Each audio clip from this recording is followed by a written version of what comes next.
बिस्मिल्लाहिर्रहमानिर्रहीम रब्बिश इश्रह ली सदरी व यस्सिर ली अमरी वहलुल उक़दतम मिन लिसानी यफ़क़हू क़ौली।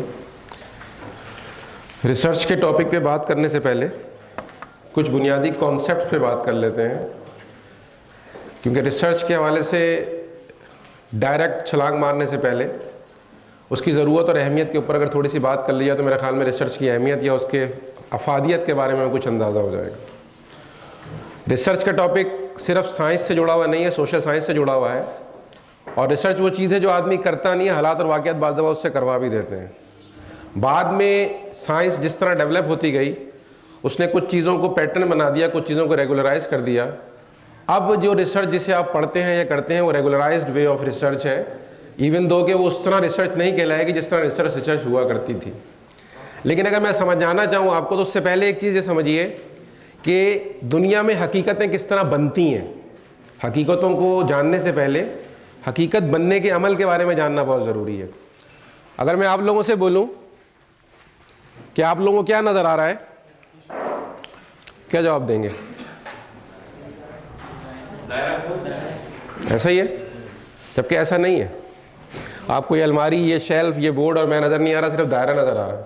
मैंने आपसे नहीं पूछा कि मैंने क्या बनाया था, लेकिन मेरे अंदाज ने आपको एक ख़ास नुक्ते की तरफ ले जाके खड़ा कर दिया जिसको आपने दायरा कहा। मैं तो कुछ भी करता रहूं, आपका फोकस अपने सवाल पर होना चाहिए, ना कि उन हालात और वाक़यात में जिन्होंने आपको दायरे तक पहुंचा दिया। सवाल सिर्फ ये था कि आपको नज़र क्या आ रहा है।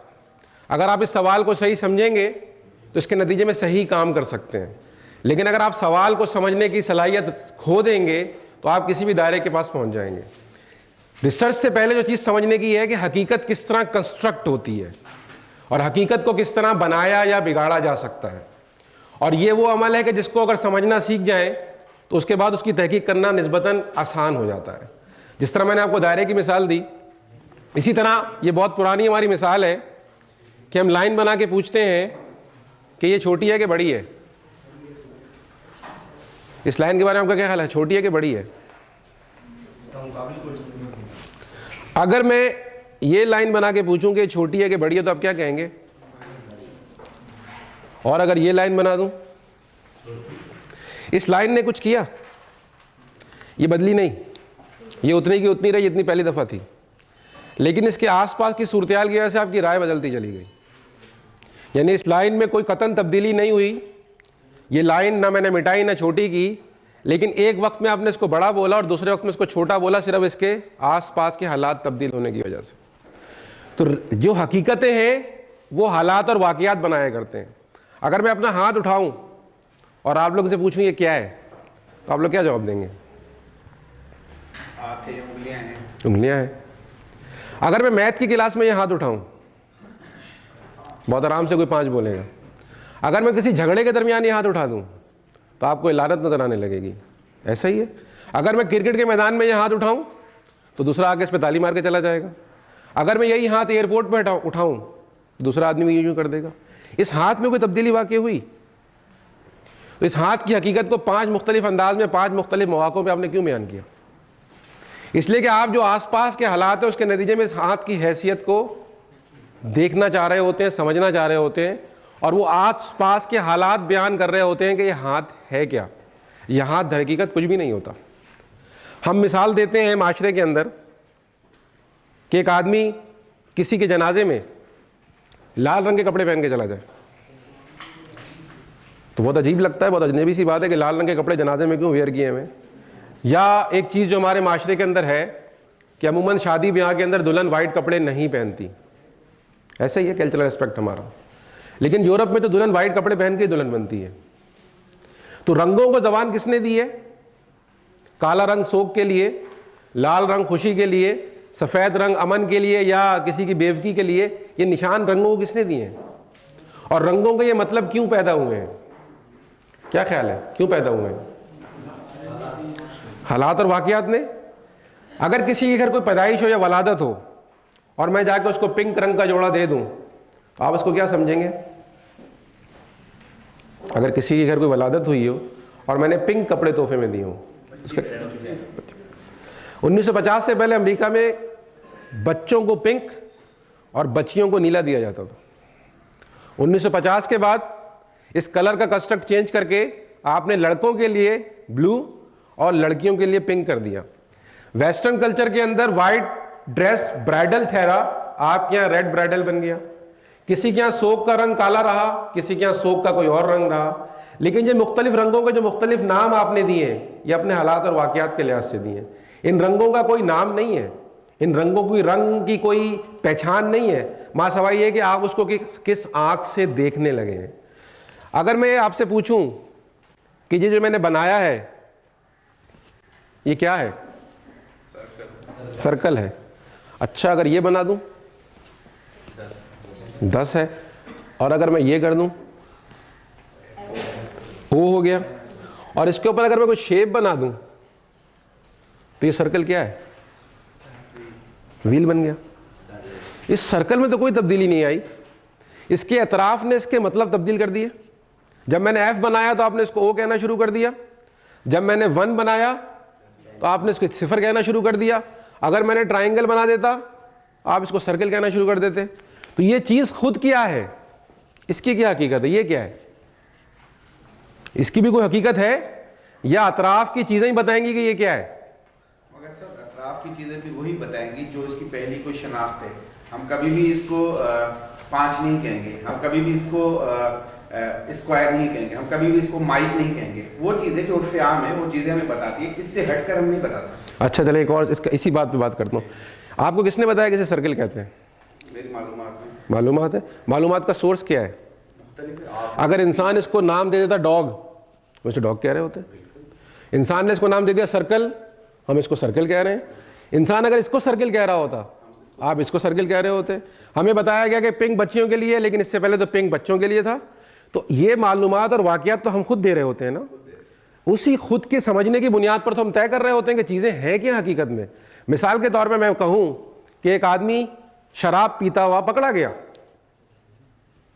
तो उसके साथ सही हुआ कि गलत हुआ? उसके साथ सही हो नहीं, अगर वो अमेरिका में है तो गलत हुआ, अगर बरतानिया में तो गलत हुआ। शराब पीता हुआ पकड़ा गया, अगर शराब पी के गाड़ी चलाते हुए नहीं पकड़ा गया, शराब पीता हुआ पकड़ा गया। अब मसला सारा ये है कि शराब पीता हुआ पकड़ा जाना खुद गलत अमल नहीं है, ये माशरा और सोसाइटी तय करेगी आया गलत है कि नहीं है। किसी बच्चे का शराब पीना अमेरिका में तो जुर्म हो सकता है, किसी और मुल्क में जुर्म नहीं होगा। तो आप अपने वक्त, हालात और वाक़ियात के लिहाज से तय कर रहे होते हैं कौन सी चीज़ कहाँ नॉर्म्स से हटकर है, नॉर्म्स के मुताबिक है। इन चीज़ों के नाम और उनको पहचान आपकी उस नॉलेज ने दिए होते हैं जो आपके पास मौजूद होती है। लेकिन रिसर्च हमें किसी चीज़ के साइंटिफिक पैटर्न के ज़रिए तहकीक करना सिखाती है, और ये एक ऐसा काम है कि जिसको साइंटिफिक पैटर्न ही शायद कर सकता है, अदरवाइज उसके ऊपर बहुत सारे सवालात हो सकते हैं। मिसाल के तौर पर हकीकत, रियलिटी। रियलिटी क्या होती है? रियलिटी में इख्तलाफ हो सकता है क्या? रियलिटी कितने किस्म की होती है? हकीकत की किस्में होती हैं? हकीकत की कोई किस्म हो सकती है? रियलिटीज जी, रियलिटीज की कितनी किस्में होती हैं? हकीकत की कितनी किस्में होती हैं? अगर मैं आपसे कहूँ ये पेन एक हकीकत है, तो क्या मैं इसको पेंसिल कह सकता हूँ? क्या मैं इसको स्पून कह सकता हूँ? क्या मैं इसको फोक कह सकता हूँ? क्या मैं इसको शू कह सकता हूँ? हम जब रिसर्च पढ़ते हैं तो हम समझते हैं कि रियलिटीज़ की भी किस्में हैं। एक रियलिटी जो होती है जो आपकी एक्सपीरियंशियल रियलिटी है। मैं सर्दियों में ठंडे पानी के अंदर कूदा और मुझे पता चल गया कि ठंड किसे कहते हैं और सर्दी किसे कहते हैं। किसी को बताने की ज़रूरत नहीं है अब कि ठंड किसे कहते हैं। ये रियलिटी मैंने एक्सपीरियंस कर ली है। मैंने छुरी की धार के ऊपर उंगली रखी और मुझे पता लग गया कि धार होती क्या और वो करती क्या है। मेरा अगर एक दफ़ा हाथ कट गया, मुझे अगर कांटा चुभ गया तो मुझे पता चल गया कि कांटा चुभता कैसे है। किसी को समझाने की ज़रूरत नहीं है। लेकिन कायनात की बहुत सारी रियलिटीज़ ऐसी हैं जिनको हमने सिर्फ माना है, हमने उन्हें एक्सपीरियंस नहीं किया। उन्हें एक्सपीरियंशियल रियलिटी कहते हैं, उन्हें एग्रीड अपॉन रियलिटी कहते हैं। मिसाल के तौर पर आपने सुना कि सूरज मशरिक से निकलता है, ऐसा ही सुना। क्यों मानते हैं कि मशरिक वहाँ है? किसने बताया? आपने खुद तहकीक की, आपने एक्सपीरियंस किया कि मगरिब वहाँ है और मशरिक वहाँ है? कभी भी ऐसा नहीं हुआ, आपने कभी भी तहकीक नहीं की। लेकिन आप इसको इसी तरह मानते हैं कि मशरिक वहाँ है और मगरिब यहाँ है। इस तरह कायनात की बहुत सारी हकीकतें हैं। एक डॉक्टर जब आपसे मिलता है और आपसे कहता है कि आपके दिल की फलां वीन जो है ब्लॉक हो गई है, आप खुद तहकीक नहीं करते। उस डॉक्टर की बुनियाद, आज तो मैं कहूँगा डॉक्टर के पास साइंटिफिकल एविडेंस मौजूद है, कल को जब हकीम नस पकड़ के बताया करता था कि आपको फलां बीमारी है, आप उसको ही मानते थे। इसका मतलब है कि रियलिटीज़ को भी दो तरीक़ों से समझा जाता है। एक एक्सपीरियंशियल रियलिटी होती है जिसको आप एक्सपीरियंस करके समझते हैं, दूसरी एग्रीड अपॉन होती है। और बात यहाँ पे ख़त्म नहीं होती। रियलिटी एक होती है ऑब्जेक्टिव, जिसमें आप कोई इख्तलाफ नहीं कर सकते। मिसाल के तौर पर ये एक वाइट बोर्ड है, this is an objective reality, nobody can differ, nobody can deny it, nobody can deny कि ये पेन है, कोई डिनाई नहीं कर सकता ये माइक है, कोई डिनाई नहीं कर सकता कि मैं लेक्चर दे रहा हूँ। लेकिन ये objective part of the reality है। ये वाइट बोर्ड पढ़ाने के लिए कैसा है, this is the subjective part of the reality. बाद लोगों का ख्याल है कि वाइट बोर्ड अच्छा है और बाद लोगों का ख्याल है कि ब्लैक बोर्ड ज़्यादा अच्छा था पढ़ाने के लिए। ये पेन तो है, this is the objective part of the reality, but subjective part is that कि ये पेन बोर्ड के लिए अच्छा है कि नहीं है। इस पर सबका इख्तलाफ हो सकता है, मुख्तलिफ लोग मुख्तलिफ वक्तों में मुख्तलिफ राय रख सकते हैं। मैं पढ़ा रहा हूँ, इस पर कोई इख्तलाफ नहीं हो सकता। मैं अच्छा पढ़ा रहा हूँ कि बुरा पढ़ा रहा हूँ, इस पर सबकी मुख्तलिफ राय हो सकती है। ये दोनों हकीकतें हैं, ये दोनों हकीकतें में से कोई चीज़ ऐसी नहीं जो हकीकत नहीं है, लेकिन जो objective part of the reality होता है उसमें हम डिनाई नहीं कर सकते। लेकिन subjective part of the reality जो है वो हर फर्द के मुख्तलिफ परसेप्शन के लिहाज से मुख्तलिफ होता है।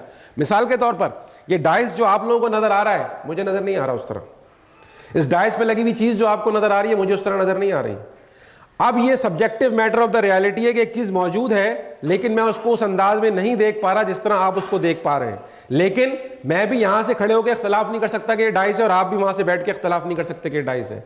तो इसका जो ऑब्जेक्टिव पार्ट है दैट इज अनडिनाएबल, अनडिस्प्यूटेबल, लेकिन जो सब्जेक्टिव पार्ट है उस पर आर्गूमेंट भी हो सकता है, उस पर बात भी हो सकती है, उस पर सवालात भी हो सकते हैं, उस पर लोग मुख्तलिफ वक्तों में मुख्तलिफ अंदाज में मुख्तलिफ राय रख सकते हैं और उन तमाम को एक्सेप्ट करना हमारी जिम्मेदारी है अगर वो साइंटिफिक पैटर्न को फॉलो करते हैं। तो रियलिटीज़ के बारे में हमने क्या बात की कि वो जो एक्सपीरियंशियल है, वो जो एग्रीड अपॉन है, एग्रीमेंटल रियलिटी है, वो जो ऑब्जेक्टिव है जिसके ऊपर कोई एतराज़ नहीं कर सकता, और वो जो सब्जेक्टिव है। तो ये रियलिटी किस में समझ आई आप लोगों को कि हकीकत भी हमारे सामने चार मुख्तलिफ अंदाज में आ सकती है, और इन चारों मुख्तलिफ अंदाज को समझना या अकाउंट फॉर करना किसी साइंस के या रिसर्च के स्टूडेंट के लिए बहुत ज़रूरी है। मुमकिन है कि एक आदमी कह रहा हो कि वाइट रंग का डाइस रखा हुआ था मेरे सामने, और मैं कहूँ मैंने तो जैसा पढ़ाया वहाँ तो ब्राउन रंग का डाइस था। तो अब ये जो पॉइंट ऑफ व्यू है ये सब्जेक्टिव एरिया में है। वो ये नहीं कह सकता कि आपने टेबल पे खड़े होकर पढ़ाया था। ये बात इत्तफाक के साथ रहेगी कि मैंने डाइस पे खड़े होकर पढ़ाया था, लेकिन इसको कोई टेबल नहीं कहेगा। लेकिन डाइस वाइट था कि ब्लैक था, या ब्लू था, या ग्रीन था, ये मेरे अपना परसेप्शन पॉइंट है जो तय करता है कि मैं चीज़ों को कहाँ से व्यू कर रहा हूँ। मिसाल के तौर पर अगर किसी आदमी की तनख्वाह 70,000 रुपये हो, तो आपके ख्याल में उसका जो स्टैंडर्ड है मिडिल क्लास में आएगा, लोअर मिडिल क्लास में आएगा, या अपर क्लास में आएगा? मिडिल क्लास में आएगा। अगर मैं कहूँ पुअर, इसलिए कि मैंने ये नहीं कहा कि पाकिस्तान में 70,000 रुपये, अगर अमेरिका में 70,000 रुपये किसी की तनख्वाह है तो पुअर है। रिलेटिव फैक्टर जब तक नहीं पता होगा आपको कैसे पता लगेगा लाइन छोटी है कि बड़ी है? इसलिए जब हम किसी सिनेरियो को देखते हैं, किसी रियलिटी को विजिट करते हैं, उसको रिसर्च करते हैं, तो उसके साथ जो चीज़ें जिसने पिक्चर बनाई होती है उनको देखना भी बहुत ज़रूरी होता है। कोई टर्म खुद कुछ नहीं होती, कोई टर्म खुद कुछ नहीं होती जब तक उसकी रिलेटिविटी पता ना चल जाए आपको। और अगर रिलेटिविटी पता चल जाए तो बहुत सारे रवैये ठीक और बहुत सारे रवैये गलत हो जाते हैं। मिसाल के तौर पे कोई साहब नहाने के लिबास में अपने ऑफिस पहुंच जाए और कोट पैंट पहन के साले समुद्र में पहुंच जाए, तो ये दोनों लिबास पहनने के हैं, लेकिन रिलेटिविटी बताती है कि वो आदमी अहमक है जो कोट पैंट पहन के साले समुद्र में नहा रहा है, जबकि लिबास तो है। लेकिन रिलेटिविटी तय करती है कि आया मुनासिब है, ठीक है कि गलत है। मैं अगर किसी दोस्त से मिलने रात 10 बजे उसके घर जाऊं, नाइट गाउन में चला जाऊं, तो मुझे बड़ी अजनबी नज़रों से देखेगा। लेकिन अगर मेरा दोस्त मुझे मिलने 10 बजे घर आया और मैं नाइट गाउन में उससे मिल लूं तो मुझे अजीब नज़रों से नहीं देखेगा। वही लिबास मेरे लिए मेरे दोस्त के सामने मेरे घर में ठीक है, और वही लिबास मेरे दोस्त के लिए मेरे लिए उसके घर में ठीक नहीं है। इसका मतलब यह है कि चीज़ों का दुरुस्त या गलत होना मिडिल क्लास या अपर क्लास होना, ये रिलेटिव फैक्टर है। और रिलेटिविटी मालूम किए बगैर आप किसी चीज़ के बारे में तायुन नहीं कर सकते कि वो अच्छी है कि बुरी है, छोटी है कि लंबी है, कम है कि ज़्यादा है। तो रिलेटिविटी का मालूम करना या रिलेटिविटी का मालूम होना भी रिसर्चर के लिए बहुत ज़रूरी है कि आपको पता होना चाहिए कि आप किस दौर में, किस महल्ले में, किस माशरत के अंदर काम कर रहे हैं। मिसाल के तौर पर इनकम है, अब मुझे अगर मालूम करना है स्टैंडर्ड ऑफ लिविंग, तो स्टैंडर्ड ऑफ लिविंग के क्राइटेरियाज के अंदर हाउसिंग एक बहुत अहम फैक्टर है कि बंदा किस तरह के मकान में रह रहा है। लेकिन आपकी ये रिसर्च फेल हो जाएगी मालूम करने की अगर आपको पता ना हो कि आप किस कॉन्सेप्ट पे काम कर रहे हैं। मिसाल के तौर पर मुझे पश्तून आबादी पे काम करना है, तो ये आबादी जो है वो अपने एक साथ रहने को तरजीह देती है। ज़्यादा पैसे भी आ जाएंगे तो उन्हीं इलाकों में रहेंगे जहाँ इनकी कम्युनिटी के लोग रहते हैं। और अगर आप इस रिलेटिविटी को ना समझ सकें तो आप स्टैंडर्ड ऑफ लिविंग का उनको लो कर देंगे। बेशक उनके पास वीगो बाहर खड़ी हो करके 40 लाख की गाड़ी खड़ी करके बैठे हो, लेकिन आपको लगेगा कि वो चीज़ उस रिलेटिव फैक्टर के साथ ठीक नहीं है। आपको मिसाल के तौर पर जब हम आगे चलते हैं रिसर्च के अंदर, रिसर्च के बारे में बेसिक तो आप लोगों को पता है ना कि हम डाटा जमा करते हैं, उनको जोड़ते हैं, इंटरप्रेट करते हैं। मैं अगर आपसे कहूँ कि रिसर्च ये बात साबित कर सकती है, रिसर्च, साइंटिफिक रिसर्च, कि ज़्यादा आइसक्रीम खाने से लोग ज़्यादा डूब के मरते हैं, तो आप इससे इत्तेफाक करेंगे? ये रिसर्च से साबित हो सकता है।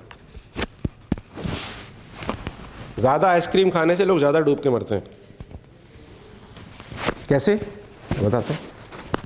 आइसक्रीम गर्मी में खाते हैं आप लोग, गर्मी में लोग समुद्र में नहाने भी ज़्यादा जाते हैं। तो अगर डाटा आइसक्रीम का जमा करके डूबने वालों का डाटा जमा करेंगे तो रिजल्ट बिल्कुल ठीक आएगा। ज़्यादा आइसक्रीम खाने से लोग ज़्यादा डूब के मरते हैं। तो आपका तो रिसर्च बिल्कुल साबित कर देगी इस बात को, और आप बोलेंगे डाटा आ गया कि आइसक्रीम ज़्यादा खाने से लोग डूब के मरते हैं, आइसक्रीम की सेल ख़त्म कर दीजिए, तो बहुत आराम से साबित हो जाएगा। अगर आपको ये नहीं पता कि कौन सा एक्सटेनियस फैक्टर इफेक्ट कर रहा है आपके उस मॉडल के ऊपर जिस पे आप काम करने जा रहे हैं, अगर आप किसी एक्सटर्नल वेरिएबल को नहीं देख सकते, अकाउंट फॉर नहीं कर सकते, तो आप बहुत आराम से मिसलीड कर सकते हैं, बहुत आराम से आप इधर उधर निकल जाएंगे। आइसक्रीम ज़्यादा खाना मौत की अलामत बन जाएगा अगर आप रिसर्च कर रहे होंगे तो इस जी कोई सवाल? तो ये समझें कि जो रेलिवेंट चीज़ें हैं अगर उनके बारे में आपको इल्म नहीं है तो आपकी रिसर्च की डायरेक्शन सही नहीं हो सकती। तो ये जो वेरिएबल्स का आपस में ताल्लुक है, जो आगे हम इंशाल्लाह पढ़ेंगे तो उसमें वेरिएबल क्या होता है, उसका ताल्लुक क्या होता है, उस पर भी बात करेंगे। लेकिन मेरा ख्याल है बेसिक्स तो आप लोगों को पता है सारों को, आप तमाम अफराद को बेसिक्स तो पता होंगी। मास्टर्स लेवल पे या उसके बाद आप लोगों ने कम से कम बेसिक्स पे तो काम किया होगा। रिसर्च का आगाज कहाँ से होता है? डेटा जमा करने से,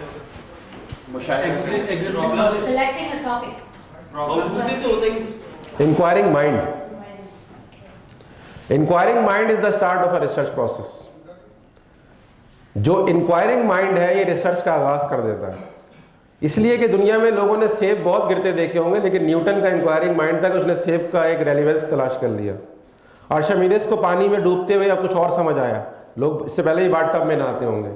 तो सिर्फ बाथ टब में नहाना और सिर्फ सेब को गिरते देखना ये काफ़ी नहीं है। आपके पास अगर वो इंक्वायरिंग माइंड है तो बहुत आराम से आप रिसर्च प्रोसेस का आगाज़ कर सकते हैं। रिसर्च होती क्या है? Generating new knowledge. जी, रिसर्च क्या होती है? यानी किसी ऐसी मंजिल पे पहुंचना मुख्तलिफ तरीकों के ज़रिए, जो वो मंजिल बिल्कुल हकीकत हो, जो उसकी बाकायदा जो उसकी वैल्यू हो, रियलिटी हो। जी, किसी भी चीज़ के गुड और बैड इफेक्ट्स का मुताला करना ये रिसर्च।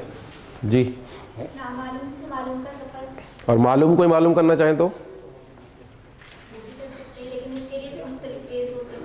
जी, क्रिटिकल थिंकिंग मेरा ख्याल है रिसर्च की बुनियाद बनती है। भी बन सकती है, भी बन सकती है। जी, और रिसर्च ये क्या है? माइक है। ये काम करे ना करे इससे हमें मतलब नहीं, ये माइक है, ये ख़राब भी होगा तो माइक ही कहलाएगा। रिसर्च एक टेक्निकल प्रोसेस है। उस टेक्निकलिटी को अगर आपने पूरा कर लिया तो अगर आप नई चीज़ मालूम नहीं भी कर सके तो रिसर्च है। उस टेक्निकल प्रोसेस को पूरा कर लिया, नई चीज़ मालूम कर ली तो भी रिसर्च है। रिसर्च को अगर सुफिक्स और प्रीफिक्स के लिहाज से देखें तो री एंड सर्च। एक वे ऑफ एक्सप्लेनिंग रिसर्च ये है कि कोई चीज़ हम दोबारा तलाश कर रहे हों, या कोई चीज़ रिसर्च का मतलब क्या है कि मज़ीद उसके बारे में जानने की कोशिश कर रहा हूँ। ये न्यू फिनोमिना के लिए नहीं, एग्जिस्टिंग फिनोमिना की बात कर रहा हूँ। लेकिन जब मैंने कोई नई चीज़ मालूम करनी हो जो पहले से मालूम नहीं है, अब तो सिर्फ सर्च होगा। तो इसके कई एस्पेक्ट हैं। बाज़ लोग इसको मुख्तलिफ अंदाज में बयान करते हैं। बाज़ फिलासफर तो रिसर्च वाली फिलासफी को मानते ही नहीं है। वो कहते हैं it's only finding new facts, even though कि जब आप किसी एग्जिस्टिंग फैक्ट पे काम कर रहे होते हैं, इट स्टिल मीन्स कि you are going to find new facts, that's why you are working on it. Otherwise तो रिसर्च एथिक्स के खिलाफ है कि किसी मालूम शुदा चीज़ को दोबारा मालूम कर लें, रिसर्च एथिक्स के खिलाफ है। लेकिन ये एक फ़िलासफ़ी है। फ़िलासफ़ी इसलिए नहीं होती कि वो साइंटिफिक एविडेंस या दलील बन जाए। फ़िलासफ़ी तो ऐसी चीज़ है कि उसके नतीजे में आप सही को गलत और गलत को सही साबित कर सकते हैं। यानी फ़िलासफ़ी इतनी वेग चीज़ है और बाज़ दफ़ा इतनी वैलिड होती है कि ज़बान तो खामोश हो जाती है, लेकिन दिमाग तो मुतमईन हो जाता है, लेकिन दिल मुतमईन नहीं होता। आप जवाब नहीं दे पाते, लेकिन आपको पता होता है कि बात ठीक नहीं कह रहा। मिसाल के तौर पर मैं आपसे पूछूंगा, गाली बुरी है कि अच्छी? गाली बहुत बुरी। और मैं कहूँगा फ़लसफ़ा साबित कर सकता है कि गाली बुरी नहीं होती। इसलिए कि अगर एक पागल आपको गाली बके तो क्या आप उसे मारते हैं? और एक अक्लमंद बके तो मारते हैं। तो अगर गाली बुरी होती तो पागल को भी मारना चाहिए था। तो पागल को जब उसकी गाली के जवाब में आपने नहीं मारा तो उसका गाली बुरी नहीं थी, बकने वाला अहम होता है। फलसफा तो फिर यही कहेगा ना कि अगर गाली बुरी है तो दोनों को मारें, और अगर बंदे को देख रहे हैं उसका तो गाली बुरी नहीं है।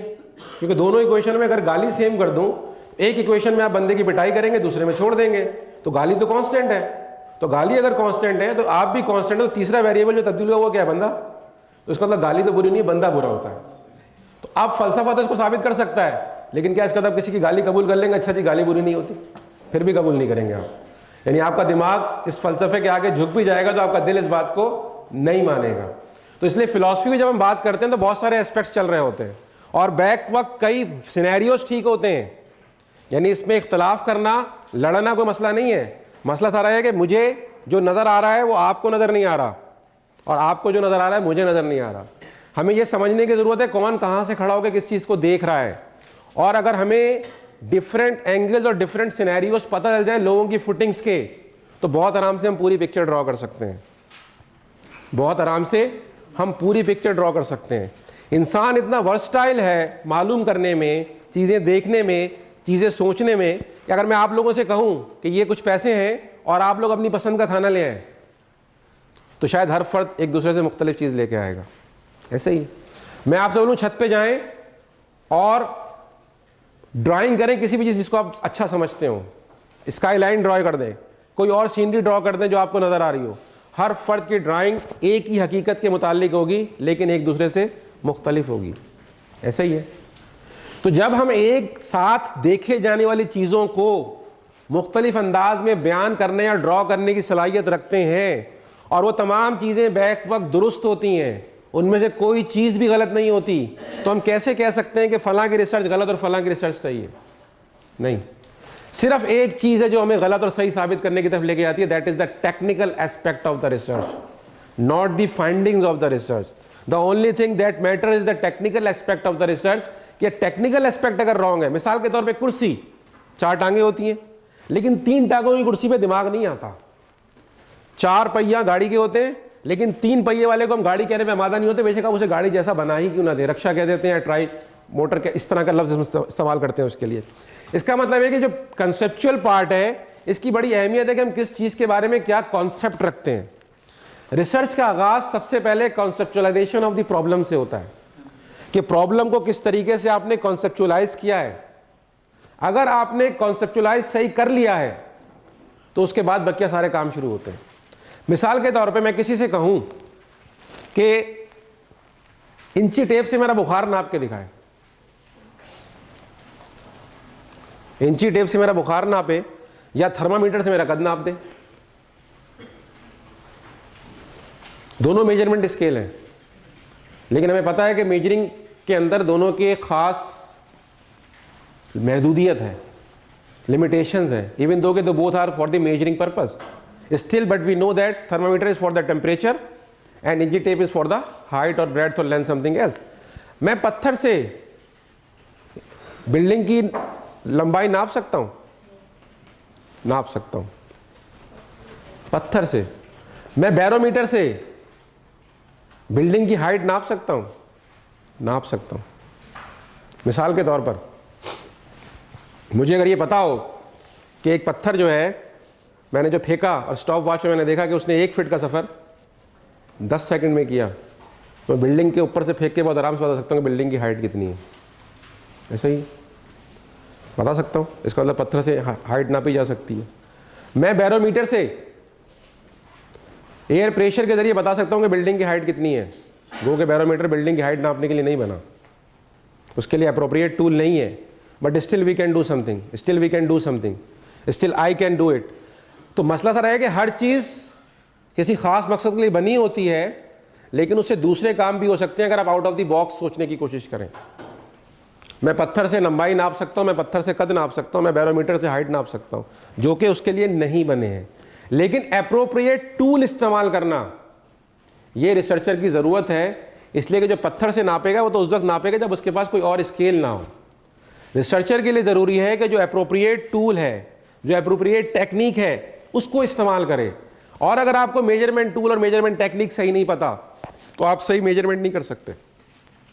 आप सही मेजरमेंट नहीं कर सकते। आप इंची टेप से किसी का बुखार नहीं बता सकते, आप थर्मामीटर से किसी की हाइट नहीं बता सकते।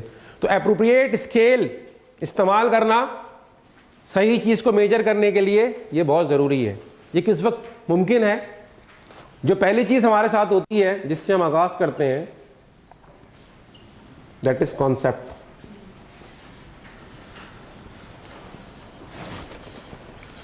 कॉन्सेप्ट के बाद मैं बताता हूँ कॉन्सेप्ट किसे कहते हैं। चलिए कॉन्सेप्ट पे बात कर लेते हैं।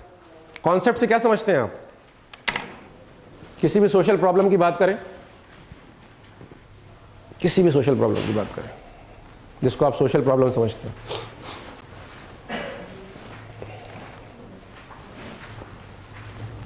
लेडीज और जेंडर डिस्क्रिमिनेशन। डिस्क्रिमिनेशन से क्या मुराद है? डिस्क्रिमिनेशन एक कॉन्सेप्ट है।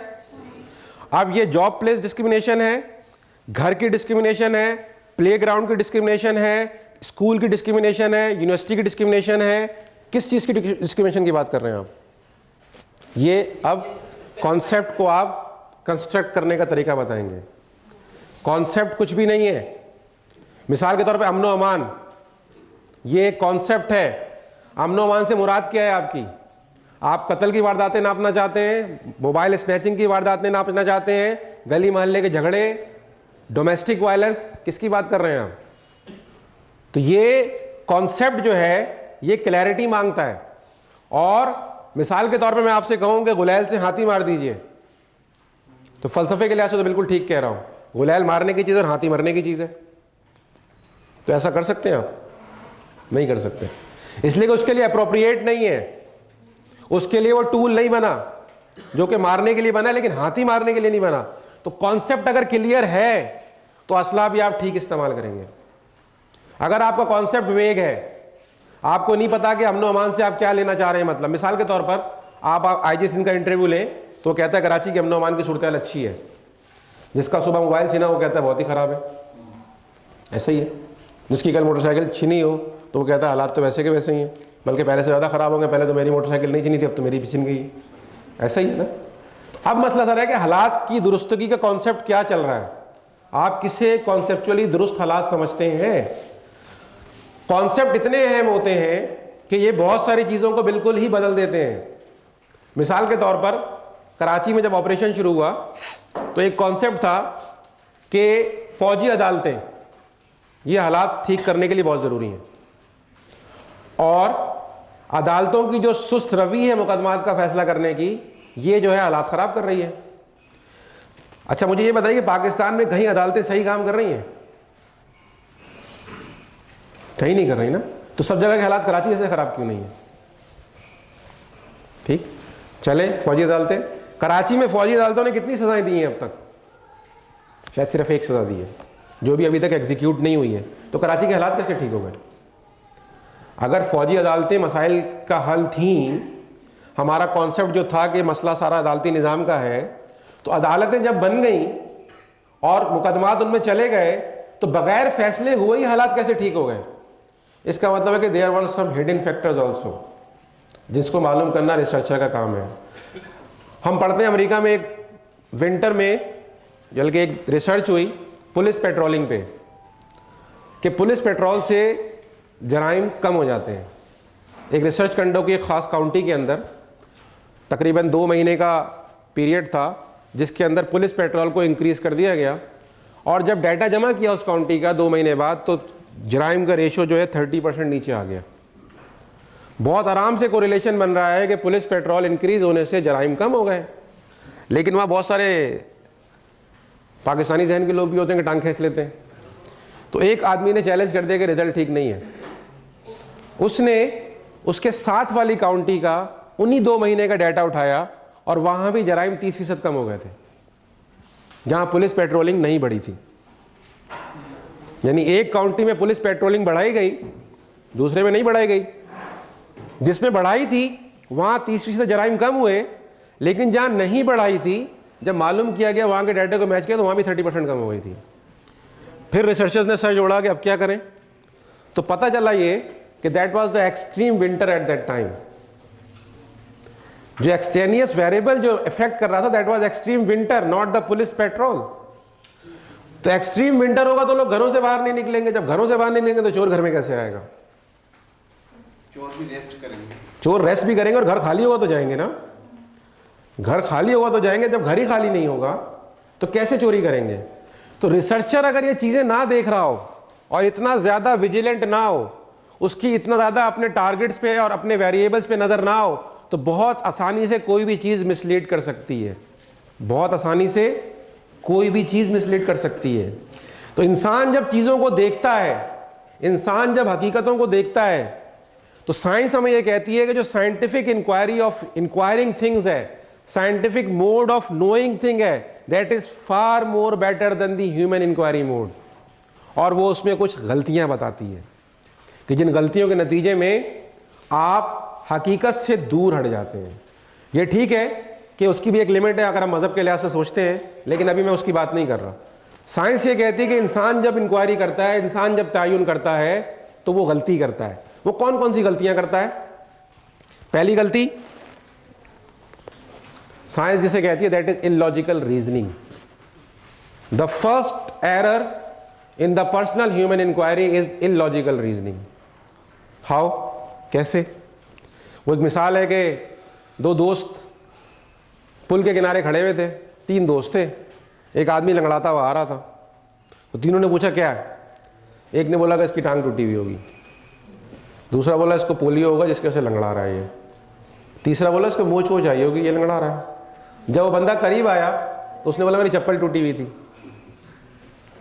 अब मसला था रहा कि तीनों की ऑब्जर्वेशन बिल्कुल दुरुस्त थी, लेकिन रीजनिंग इलॉजिकल थी। ऐसा ही है ना, रीजनिंग सही नहीं थी। अच्छा, मसला था रहा कि इलॉजिकल रीजनिंग यही नहीं, इनएक्यूरेट ऑब्जर्वेशन कह लें इसको। आपकी ऑब्जर्वेशन इनएक्यूरेट थी, लंगड़ाने की वजह हम कुछ और समझ रहे थे, ये ऑब्जर्वेशन हमारी एक्यूरेट नहीं थी। इलॉजिकल रीजनिंग की मिसाल मैं आपको देता हूं, जो आपने बहुत मशहूर लतीफ़ा सुना होगा, जो साइंसदान मेंढक पे तहकीक कर रहे होते हैं। तो मेंढक की एक टांग तोड़ते हैं और मेज़ बजाते हैं, मेंढक थोड़ा सा उछलता है, फिर दूसरी तोड़ते हैं, फिर मेज़ बजाते हैं, थोड़ा कम उछलता है। आहिस्ता आहिस्ता 4 टांगें तोड़ते हैं और मेज़ बजाते हैं तो मेंढक बिल्कुल नहीं उछलता। तो कहते हैं कि मेंढक की 4 टांगें तोड़ दो, मेंढक बहरा हो जाता है। बड़ी ज़बरदस्त रीजनिंग है, साबित हो रही है कि हम भैंस बजा रहे हैं, मेंढक नहीं उछल रहा। तो क्या इस रीजनिंग को एक्सेप्ट कर लो? ये इंसान कर सकता है जी। एक छोटा सा मतलब मैं कहना ही चाह रहा था कि एक ये जो मिसाल मैं दूंगा, क्या ये भी इलॉजिकल रीजनिंग में आएगी? मिसाल के तौर पे हमारे माशरे में कॉन्सेप्ट है कि ज़्यादातर जराइम जो होते हैं वो डबल सारी में होते हैं, इसी वजह से हुकूमत या पुलिस जो है डबल सारी में पाबंदी भी लगा देती है, लेकिन उसके बावजूद जराइम कम नहीं होते। तो वक्ती तौर पर शायद 19-20 फर्क पड़ता है, लेकिन जराइम कम नहीं होते। तो क्या ये भी इलॉजिकल रीजनिंग में? अगर गवर्नमेंट ने इसको साइंटिफिक तौर पर स्टडी नहीं किया और अपने तौर पर तय कर लिया और पाबंदी के बाद भी जुर्म आ रहे हैं, तो फिर पता चल गया कि लॉजिकली तो था, लॉजिकल होता तो जराइम रुक जाते। तो ये तो आपको नेचर ऑफ प्रॉब्लम बताएगा। तो बाज़ दफ़ा रिसर्चर बिल्कुल सही चीज़ के साथ मौजूद होता है लेकिन इलॉजिकल रीजनिंग कर रहा होता है उसकी। ठीक है। तीसरी अहम चीज़ जिसको हम कहते हैं that is overgeneralisation. Overgeneralisation. मैं एयरपोर्ट से आ रहा था और मेरे साथ डकैती की वारदात हो गई और मैंने कहा कराची के तो हालात ख़राब हैं, जो भी एयरपोर्ट से निकलता है उसका माल लुट जाता है। उस दिन 10,000 लोग निकले थे और मैं अकेला लुटा था, लेकिन मैंने कहा जो भी एयरपोर्ट से निकलता है उसका पैसे महफूज नहीं रहते। अब मिसाल के तौर पे कराची के हालात ख़राब हैं अमेरिका में रहने वाले के लिए, that is overgeneralisation, because Karachi 5 ज़िलों का नाम है, उन ज़िलों के अंदर मुख्तलिफ टाउन्स हैं। अगर लियारी की अफशानी गली में किसी मोहल्ले में फायरिंग हो रही है तो कैसे कह सकते हैं कि कराची के हालात ख़राब हैं? लेकिन आप ऐसे ही कहते हैं, ऐसे ही कहते हैं ना। अगर मलीर में आज फायरिंग हो जाए, जो कराची का एक डिस्ट्रिक्ट है, उस डिस्ट्रिक्ट में किसी खास गली में कुछ लोग मर जाएं, तो मैं कहता हूँ कराची के हालात ख़राब है। ये ओवर जनरलाइजेशन है, रिसर्चर इस तरह बात नहीं करता। मिसाल के तौर पे कराची में 20 कत्ल हो जाएं और जेहलम में 2 कत्ल हो जाएं, तो कहाँ के हालात ख़राब हैं? जेहलम के आबादी के रेशो से देखिए, नंबर ऑफ मर्डर से नहीं देखिए। हम कहते हैं 20 कत्ल हुए, इसका तो हालात ज़्यादा कराची के ख़राब है। जो जेहलम की आबादी और जो कराची की आबादी है तो कोई रेशो ही नहीं है, तो वहाँ तो फिर इसका मतलब 2 का मतलब 40 है और यहाँ 20 का मतलब 20 ही है। अगर जेहलम की आबादी कराची की हो जाए तो अगर मैं 2 को मल्टीप्लाई करूँगा तो 40 का आंसर आएगा। लेकिन हम चीज़ों को ओवर जनरलाइज कर रहे होते हैं।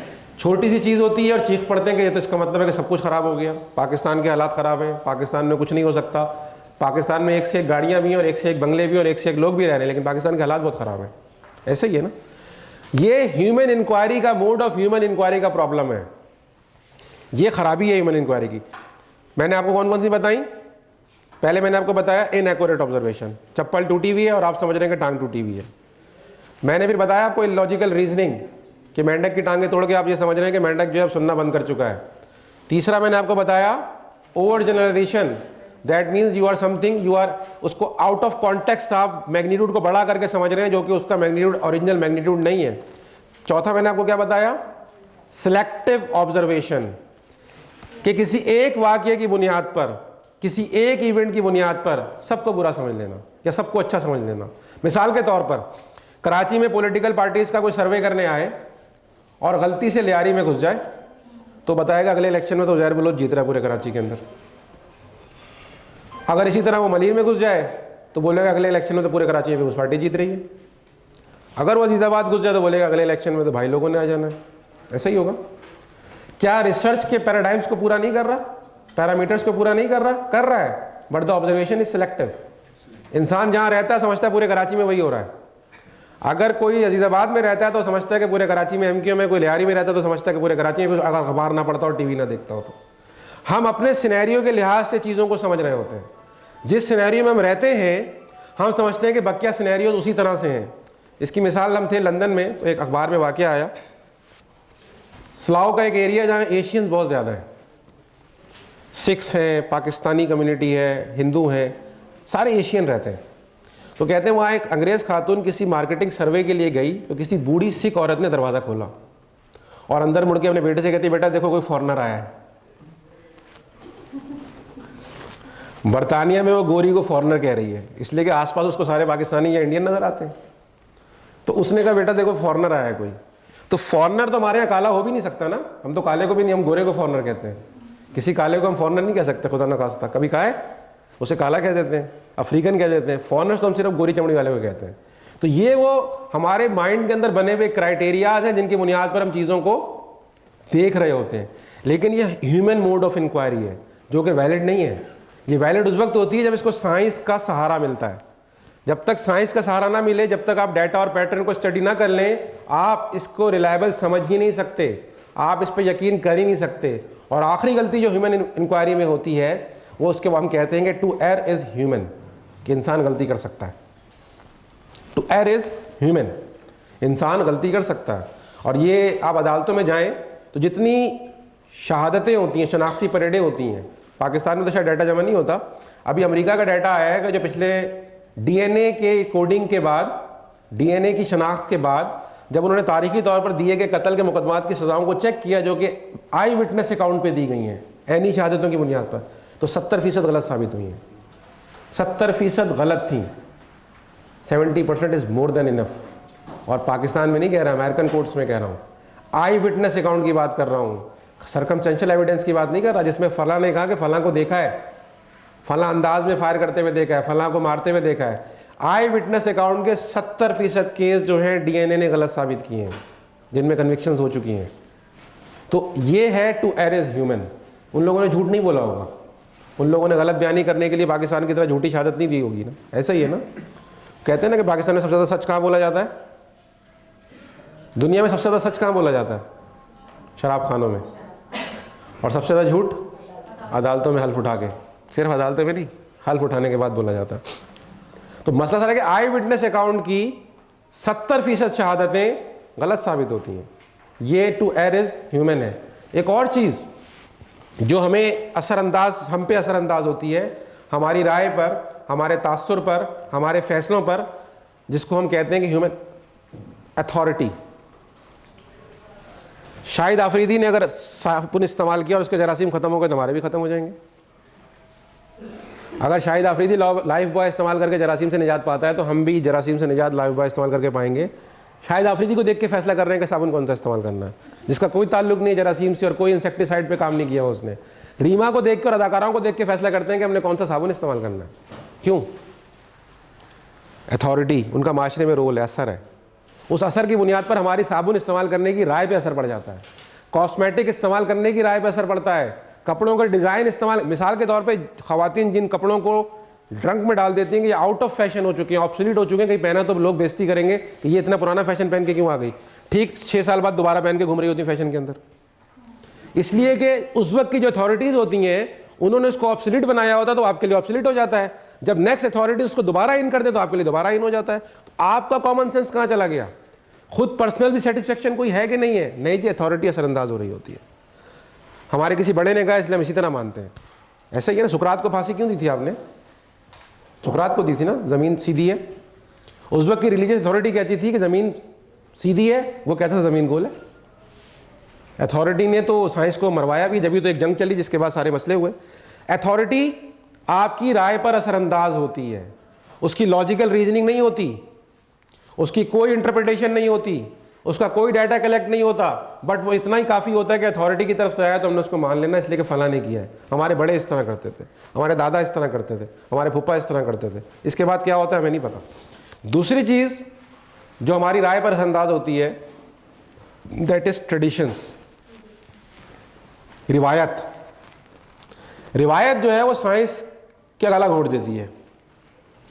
मैं रिवायत से भागने को नहीं कह रहा, लेकिन साइंटिफिक मोड ऑफ इंक्वायरी में रिवायत उसका गला घोट देती है कि हमारे तो यहाँ ऐसा ही हो। मिसाल के तौर पे जब आप लोगों के गर्दन में मोच आ जाए तो तकिए को धूप में रखा होता है आप लोगों ने। जब लोगों की गर्दनों में मोच आ जाती है तो बेचारे तकिए को भुगतना पड़ता है, धूप में पड़ा रहता है पूरा दिन। क्यों? बड़ों से ऐसे ही सुना था, ट्रेडिशन है।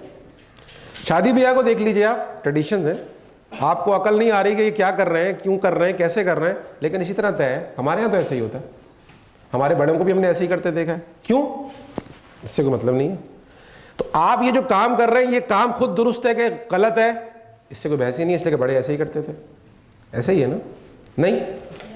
तो ट्रेडिशंस जो है वो आपकी कॉमन सेंस को भी ओवर पावर कर लेता है। आप बहुत सारी चीज़ें वो कर रहे होते हैं जो आपके ट्रेडिशंस के अंदर होती हैं, वो लाजमी नहीं है कि वो अपनी कोई सही बेस रखती हों, या जिनके बारे में आप कह सकते हो तयक्कुन के साथ कि ये ठीक है, या जिनके बारे में आपको ये पता हो कि ये गलत है। जितनी तोहमात हैं आपके यहाँ इलाज के लिए, जितनी तोहमात हमारे घरों में इलाज के हवाले से हैं, क्या है वो? बड़ों को ऐसा करते देखा था, बड़ों को ऐसा करते देखा था। अब मसला सारा है कि ट्रेडिशंस जो हैं वो मज़हब के एरिया को भी डिस्टर्ब करती हैं, साइंस के एरिया को भी डिस्टर्ब करती हैं, कल्चर के एरिया को भी डिस्टर्ब करती हैं। हर एरिया को ट्रेडिशन डिस्टर्ब कर रही होती है, अगर वो पॉजिटिव ना हो, नेगेटिव हो तो। इसलिए माशरों में अगर नेगेटिव ट्रेडिशंस बन जाएं तो माशरों का बेड़ा गर्क कर देते हैं, इसलिए कि लोग ट्रेडिशन को खुदा की तरह समझने लगते हैं। ट्रेडिशन की अतात उसी तरह होती है जिस तरह खुदा की अतात होती है। तो personal mode of human inquiry जो है वो इन तमाम चीज़ों के साथ जुड़ा हुआ है। इन तमाम गलतियों और खामियों से बचने के लिए हमें ये नहीं करना, हमें ये नहीं करना, हमसे ये हो सकता है, हमसे ये हो सकता है, हमसे ये हो सकता है, इन तमाम चीज़ों से बचने के लिए हम किसकी तरफ जाते हैं? साइंटिफिक मोड ऑफ इंक्वायरी की तरफ, जहाँ तक कोई चीज़ आप लोगों को समझ में ना आई हो। जी, यहाँ तक कोई सवाल करना हो। How to define logic? अभी लॉजिक पे आए? नहीं आए? मैंने कहा कि लॉजिकल पैटर्न, लॉजिक तो बिल्कुल एक फ़लसफ़े के तौर पे इस्तेमाल होती है ना। मिसाल के तौर पे लॉजिक को किस तरह डिफ़ाइन करेंगे? लॉजिक खुद एक तरीक़ेकार है चीज़ों को डिफ़ाइन करने का। रैशनल किसे कहते हैं? दलील को। लॉजिक उस फलसफे को कहते हैं जिसकी बुनियाद पर कोई चीज़ आपके दिमाग तक तो कम से कम आ जाए। मिसाल के तौर पर दुनिया के तमाम डॉक्टर इस बात को मानते हैं कि सिगरेट पीना जो है नुकसानदेह है, लेकिन दुनिया के अक्सर डॉक्टर सिगरेट पीते हैं। मसला लॉजिक का नहीं है, मसला रैशनल का नहीं है, मसला फाइंडिंग का नहीं है, मसला यहाँ तक पहुँचने का है। तो लॉजिक वो यहाँ पे आके ख़त्म हो जाती है और लॉजिक यहीं से आगे जाती है और यहीं आगे ख़त्म हो जाती है। दुनिया में जितने मुनाजरे हुए हैं तारीख में, क्या उसके बाद एक मजमा दूसरी तरफ, दूसरे मजमा एक तरफ हो गया है? जहाँ बैठे होते हैं वहीं से उठ के जाते हैं, चाहे लॉजिक में शिकस्त हो जाए चाहे लॉजिक में फतह हो जाए, लोग वहीं के वहीं रहते हैं। तो लॉजिक अपनी बात को समझाने का और दूसरे को खामोश कराने का बेहतरीन तरीका है, लेकिन दिल तक नहीं पहुँचती। दिल तक बाज़ दफ़ा नॉन लॉजिकल चीज़ें पहुँच जाती हैं। जी, आप कोई सवाल कर रहे थे? मैं ये कहती थी कि जितनी अभी तक बात आई है ह्यूमन बेस्ड जितनी भी एफर्ट्स हैं, उससे ऐसा लग रहा है कि जैसे साइंटिफिक रिसर्च जो है वो बिल्कुल अनबाइस्ड होगी और बिल्कुल लॉजिकल होगी, उसमें किसी ट्रेडिशन का कोई इन्फ्लुएंस नहीं होगा। तो क्या इतना न्यूट्रलाइज स्पेस या इतना नॉन इन्फ्लुएंशियल हो सकता है कोई रिसर्च? देखें, जब मैं आपको गाय के गोश्त की खराबी गिनाऊंगा तो उस वक्त इसका मतलब कतई नहीं कि मुर्गी के गोश्त की मैं खसूसियत बता रहा हूँ या उसको प्रमोट कर रहा हूँ। अगर मैं किसी चीज़ की खराबी बताने बैठूंगा तो उसकी खराबी ही बताऊंगा। तो मेरी तो तकरीर का मौजू ये है कि खराबियाँ बयान की जाए। तो आप मुझे दूसरा मौजू दे दें, इंशाल्लाह दूसरी बात करना शुरू कर दूंगा। नहीं, मैं कहने का मकसद मेरा ये है कि उसमें भी फिर ये खामियों का, उसकी खामियाँ डिफरेंट हैं, उसकी खामियाँ डिफरेंट हैं। इम्कानात मौजूद हैं। मैंने आपको मिसाल दी ना, आइसक्रीम खाने से डूब के मरने की मिसाल दी ना मैंने आपको। साइंटिफिक बिल्कुल सही साबित हो सकता है, ये गलतियाँ हो सकती हैं, उन गलतियों से निपटने का तरीक़ाकार भी तय है। लेकिन साइंस जिस तरीके की बात करती है वो तरीका आदमी के फ़हम और फरासत के लिहाज से बिल्कुल ठीक हो जाता है। यानी जो खुदा ने इंसान को समझने की सलाहियत दी है वो क्यों दी है? इसलिए कि आदमी अपनी इंक्वायरी की बुनियाद पर चीज़ें तय करता रहे। जो आपसे कहा गया है कि हालात, वाक़ियात और अफ़ाक और अनफुस पे नज़र डालें और सोचें, तदब्बुर करें, तफक्कुर करें, वो किस लिए कहा गया है? कि ज़ाती राय की बुनियाद पर नहीं। जब तक आपकी राय लॉजिकल नहीं है, रैशनल नहीं है, किसी पैटर्न को फॉलो नहीं करती, तो खुदा भी आपसे नहीं कहता कि अपनी राय कायम करें। इसलिए जो गुमान के बारे में हदीस है कि 69 दफ़ा गुमान करो और 70वीं दफ़ा मामला अल्लाह पे छोड़ दो और बदगुमानी ना करो, ये ह्यूमन इंक्वायरी का मसला है। और जिस जगह सर्टेन हो जाए कि सबने उसको देखा तो वहाँ तो आप सज़ा दे देते, नियत भी नहीं देखते, सज़ा दे देते। और बकिया जगह पे आपने देखा भी हो तो बकिया सारे पैरामीटर्स पूरे नहीं होंगे तो आपसे कहा गया है कि जी ठीक है छोड़ दीजिए। तो जो पैटर्न ऑफ स्टडी है दैट इज़ मोर इंपॉर्टेंट। और ये किसने दिया? ये मगरिब ने नहीं दिया आपको। इल्म जो है वो किसी की मिरास नहीं है। ये ठीक है कि उनके पास से पानी घूम के आ रहा है, पानी तो आसमान से आता है ना। तो अब मसला है कि इल्म अगर दुनिया में वेस्ट के पास मौजूद है तो क्या उनकी मिरास है? नहीं, इल्म तो अल्लाह की तरफ से है ना। अगर अल्लाह की तरफ से कोई चीज़ और किसी और के कब्जे में है या किसी और के पास इस्तेमाल हो रही है तो वहाँ से ले लीजिए। यानी आपके इलाके का कसाई अगर नमाज नहीं पढ़ता तो गोश्त उसी से ख़रीदना पड़ेगा आपको। ऐसा ही है ना। आप ये नहीं कह सकते कि नमाजी जब तक नहीं आएगा गोश्त खाना छोड़ दूंगी। मुमकिन है कोई इतना अल्लाह वाला हो, लेकिन बिलअमूम ऐसा नहीं होता। गोश्त तो हम गोश्त बेचने वाले से ही ख़रीदेंगे, उसकी मानियत पे नहीं जाएंगे हम। सब्ज़ी हम सब्ज़ी बेचने वाले से ख़रीदेंगे, बेशक कितना ही झूठ बोलता हो कम वक्त। कोई नेक आदमी सब्ज़ी का ठेला खोल ले और सब्ज़ियाँ अच्छी नहीं हो तो लेना छोड़ देंगे आप उस बदकार से ले लेंगे जिसकी सब्ज़ी अच्छी है। तो दुनिया में जिनके पास नॉलेज है, जिनके पास इल्म है, तो मैं इस वक्त उनके कैरेक्टर की बात नहीं कर रहा, मैं उनके रिलीजन की बात नहीं कर रहा, मैं उनके बिलीफ पे नहीं जा रहा, मैं देख रहा हूँ कि अच्छा गोश्त कहाँ से मिल रहा है। बस इतनी सी बात है। कल आप दुकान खोल लेते अच्छे गोश्त की तो लोग आपसे लेना शुरू कर देंगे। हम तो गोश्त खाने वाले लोग हैं ना, जहाँ अच्छा मिल जाए। वैसे ये गोश्त पहले हम ही बेचते थे। हमारी सोच में वसअत होनी चाहिए कि गोश्त सिर्फ लेना नहीं है, आगे जाकर ये डिपार्टमेंटल स्टोर ये गोश्त के हमें खोल लें। जी बिल्कुल खोल लें, मुझे भी पार्टनर बना लीजिएगा उसमें। आपकी उसमें आपकी लीडरशिप। जी, और कोई सवाल यहाँ तक? माशाल्लाह क्लियर है सर। कोई सवाल जो पूछना हो यहाँ तक? हम 4:15 पे आ गए। टाइम कितना है हमारा? 15 मिनट। सवालात ले लें, फिर मैं नया टॉपिक आगे नहीं बढ़ूँगा मैं, फिर वो एक लंबी चीज़ शुरू हो जाएगी। यहाँ तक आप लोगों ने हज़म किया है?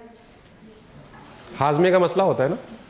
इसमें ये बात बताएं कि हम नोट टेकिंग कर रहे हैं, मैं नोट्स दूंगा, तो ये भी जारी रखें। जारी रखें। देखिए एक चीज़ और समझिएगा कि मेरी कोशिश होगी कॉन्सेप्ट क्लियर करूँ। मैं कोई बुक रीडिंग करके आपको नहीं समझाऊंगा, मैं कॉन्सेप्ट क्लियर करने की कोशिश करूंगा, यही मेरा काम है। उसके बाद सजेस्टेड रीडिंग मैं भी दे दूंगा और आप कहीं और से भी ले सकते हैं।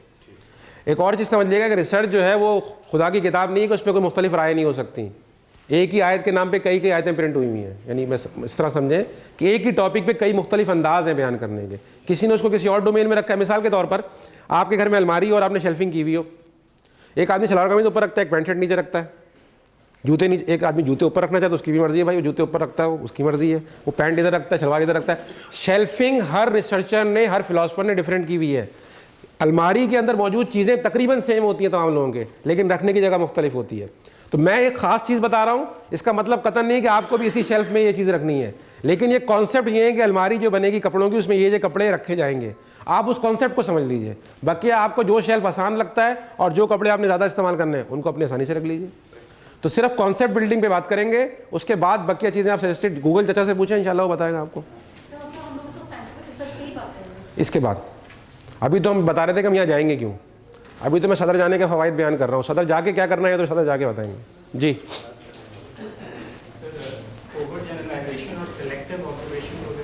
ये दोनों मिली हुई हैं, बहुत ज़्यादा फ़र्क नहीं है। ओवर जनरलाइज ये करना होता है कि किसी एक सिनेरियो की, मिसाल के तौर पर मेरा एक लेक्चर अच्छा हो तो इसका मतलब ये नहीं कि सारे अच्छे होंगे, ये ओवर जनरलाइजेशन हो गई। ठीक है। सिलेक्टिव ऑब्जर्वेशन ये होती है कि मैं अगर रिसर्च अच्छी पढ़ा रहा हूँ तो मैं पुलिसिंग भी अच्छी पढ़ाऊँगा। आगे क्लियर नहीं हुई? ओवर जनरलाइजेशन ये है कि इनकी एक क्लास है तो सारी क्लासें अच्छी होनी है इस टॉपिक पे, ये ओवर जनरलाइजेशन है। जब तक आप सारी अटेंड नहीं कर लें पता नहीं चलेगा मैं कैसा पढ़ा रहा हूँ। सिलेक्टिव ये है कि कोई एक आदमी एक अच्छा सब्जेक्ट पढ़ा सकता है तो दूसरा भी अच्छा पढ़ा देगा, ये सिलेक्टिव है। मैं इस सब्जेक्ट के लिए सिलेक्टिव अच्छा हूँ, मुमकिन है दूसरे के अंदर मेरा बड़ा फर्क हो जाए। ठीक है जी। मिले हुए हैं, मिले हुए, एक गर्दन का गोश्त है और एक सीने का गोश्त है, बहुत ज़्यादा फासला नहीं है। रिसर्च जो है वो एक्सपेरिमेंटल बेस्ड भी होती है। ये आगे रिसर्च पे आऊँगा तो बताऊँगा, सदर जाऊँगा तो बताऊँगा वहाँ क्या होता है। जी अब तक यहाँ तक कोई चीज़ जो समझ ना आई है। रियलिटीज़ हम सोशली कंस्ट्रक्ट भी कर सकते हैं, रियलिटीज़ सब्जेक्टिव भी होती हैं, ऑब्जेक्टिव भी होती हैं, they are experiential also, they are experimental also. ये सारी चीज़ें समझ आई हैं आप लोगों को? जी क्लियर है या यहाँ तक कोई सवाल करना है? नींद कितने लोगों को आ रही है? इसको अगर रिव्यू कर ले तो जो लेट आए हैं उनका फायदा हो जाएगा, लेकिन जो मौजूद थे उनको आप चाह रही हैं कि लेट आने का नुकसान ना हो? नहीं, नुकसान उनको नहीं होगा, फायदा ही होगा, क्योंकि रिपीट होने में फायदा हो जाएगा। नहीं, उनको लेट आने का नुकसान ना हो जो लेट आए हैं। नहीं होना। अच्छा रिसर्च क्या कहती है सर? उस्तादी तो ये कहती है कि एक आदमी भी आया तो उसको बता देना चाहिए। चले आप उस्ताद इसी को फॉलो करें। मैंने शुरू किया था सोशल कंस्ट्रक्शन से कि हम चीज़ों को किस तरह से कंस्ट्रक्ट करते हैं। मैंने ये लाइन बना के पूछा था कि बड़ी है कि छोटी, तो किसी ने नहीं बताया कि बड़ी है कि छोटी जब तक मैंने दूसरी लाइन ड्रॉ नहीं की। जैसे ही मैंने दूसरी लाइन ड्रॉ की इन्होंने कहा ये बड़ी है, जब मैंने ये लाइन ड्रॉ कर दी तो उन्होंने कहा ये छोटी है। इसका मतलब ये लाइन तो खुद कुछ भी नहीं हुई, इसके अतराफ़ की लाइन उन्होंने तायुन किया कि ये बड़ी थी कि छोटी थी। इसी तरह मैंने ये फिगर बना के पूछा ये क्या है, बाद लोगों का ख्याल था सर्किल है। जब मैंने इसके आगे एफ बनाया तो उन्होंने कहा नहीं जी ये तो ओ है। जब मैंने 1 बनाया तो उन्होंने कहा नहीं ये तो 0 है। जब मैंने गाड़ी बना दी तो उन्होंने कहा ये तो टायर है। इसका मतलब कि इस दायरे की क्या अहमियत है, ये इसके अतराफ़ की चीज़ें तय करती हैं। हम दायरे में नहीं खो जाते, अगर हम दायरे में खो जाएंगे तो हम ये नहीं बता सकेंगे कि अतराफ़ में क्या हो रहा है। इसी तरह मैंने आगाज़ इस तरह किया था कि ये क्या नज़र आ रहा है, आप लोगों को क्या नज़र आ रहा है? लोगों ने कहा था दायरा, तो मैंने कहा था बोर्ड नज़र नहीं आ रहा, मैं नज़र नहीं आ रहा, अलमारियाँ नज़र नहीं आ रही। मैंने ये तो नहीं पूछा कि मैं क्या बना रहा हूँ या मैंने क्या बनाया है। तो सवाल को दुरुस्त समझना ये रिसर्च का पहला सवाल है। ये पहला सबक ये है कि आपको अपना टारगेट बिल्कुल दुरुस्त पता होना चाहिए कि कौन से टारगेट पे आपने किस तरीके से अटैक करना है। अगर आप खो गए सोशल कंस्ट्रक्शन के अंदर, हालात और वाक़यात ने आपको कहीं आगे पीछे कर दिया, तो आप दुरुस्त सिमत नहीं जाएंगे। तो आपको ये समझ आनी चाहिए कि सामने वाला माशरा आपसे क्या सवाल कर रहा है, कौन सी चीज़ आपसे रिसर्च करवाना चाहती है, किस पहलू पे और किस टॉपिक पे आपने रिसर्च करनी है। उसके बाद मैं आ गया था रिसर्च में जो एरर्स होती हैं पर्सनल ह्यूमन इंक्वायरी के अंदर, उसमें तो शायद आप आ गई थी। कोई और चीज़ जो पूछनी हो, सवाल यहाँ तक? जब आप रिसर्च पे बात करेंगे तो ये चीज़ें मज़ीद वाज़ेह होती हैं। जी ये बेसिक कॉन्सेप्चुअल बैकग्राउंड है कि जिसकी बुनियाद पर दुनिया रिसर्च को प्रिफेयर करती है। रिसर्च को प्रेफरेंस देने की वजह ये सारी इंक्वायरीज मोड में जो एरर्स आते हैं, रिसर्च इन एरर्स से अपने आप को पाक करने की कोशिश करती है और बिलअमूम बाज़ हालात में पाक करना सिखाती है।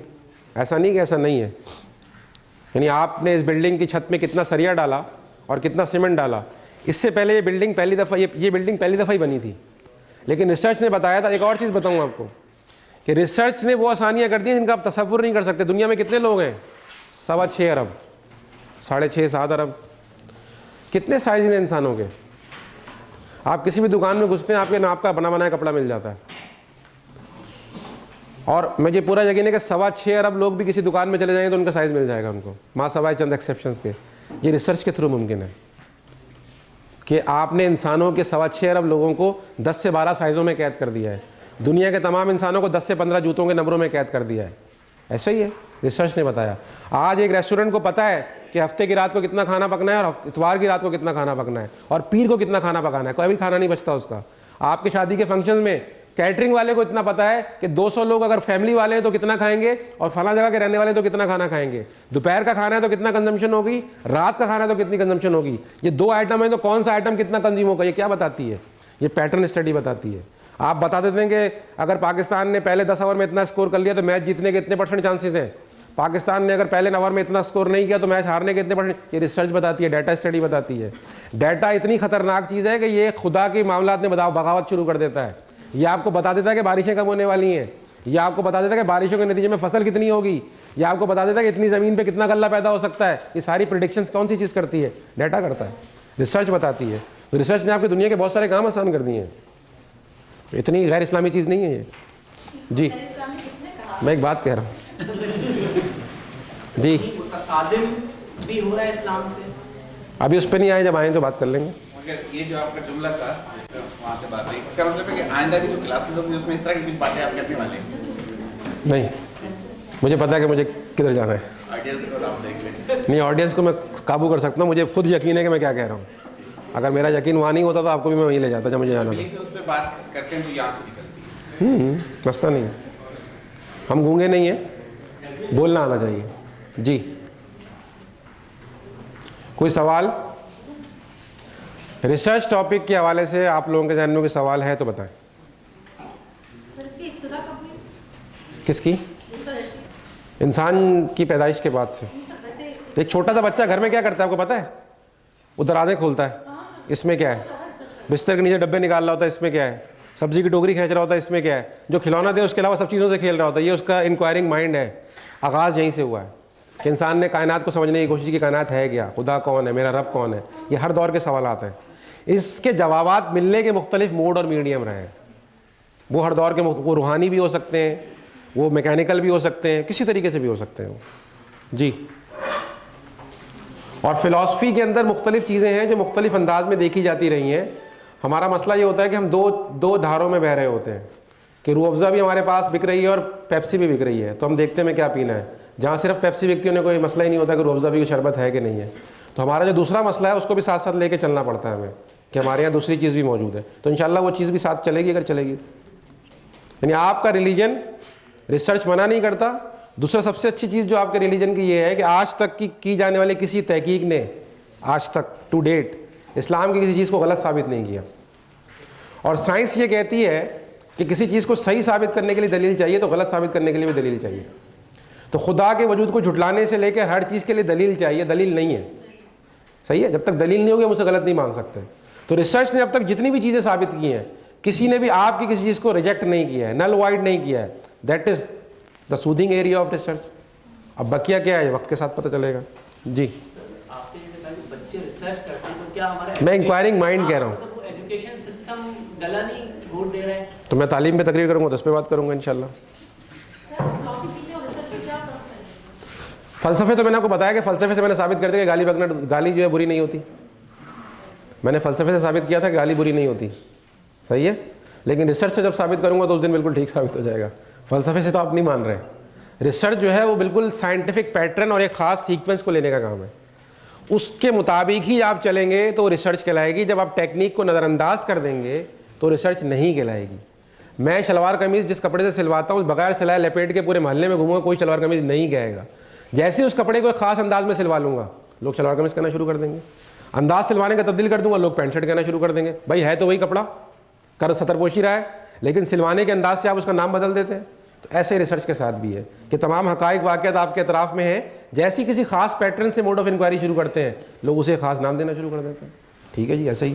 अक्सर एमफिल के स्टूडेंट्स को रिसर्च प्रपोजल बनाना पड़ता है, तो रिसर्च प्रपोजल बनाने का क्या तरीका है? ये तो जब आएगा उसका टाइम तो बता दूंगा इंशाल्लाह। प्रपोजल का अलग तरीका है, रिसर्च प्रपोजल का अलग तरीका है। जी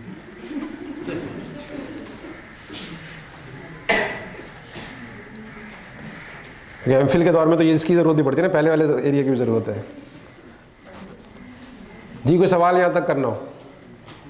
4:30 में एंड हो जाएगा। जी इंशाल्लाह। 5 PM बताया गया। वैसे कितने देर की क्लास है अली भाई? टोटल 6 क्लास है। 1.5 घंटे की क्लास है ना हमारी? 1.5 घंटे है। 3 से 4:30। 3 से 4:30 ऐसा ही है। 4:30 तक इस बार फिर 4:15 4:30 जो देखिए होता ये है कि टॉपिक है ये। स्टार्टिंग टाइम अब जितने मन का जानवर कटेगा उतना ही गोश्त बेचूंगा ना, ये तो नहीं कि घाह का अगर 2000 किलो के आ रहा है मेरे पास कटा ही जानवर 18 मन का तो उतने ही बेचूंगा मैं। वो जानवर बड़ा ना हो, 5-6 ना बच जाए। नहीं मैं इंशाल्लाह जानवर 2 दफ़ा में बेच लूँगा, डी फ्रीजर है मेरे पास। जब बड़ा होगा तो 2 दफ़ा में बेच लूँगा, लेकिन छोटा होगा तो मैं बढ़ाने की कोशिश नहीं करूँगा। ठीक जी, कोई सवाल यहाँ तक करना हो? नहीं है? पूरे हो गए सवाल? चलें जी, बहुत शुक्रिया, अस्सलाम वालेकुम।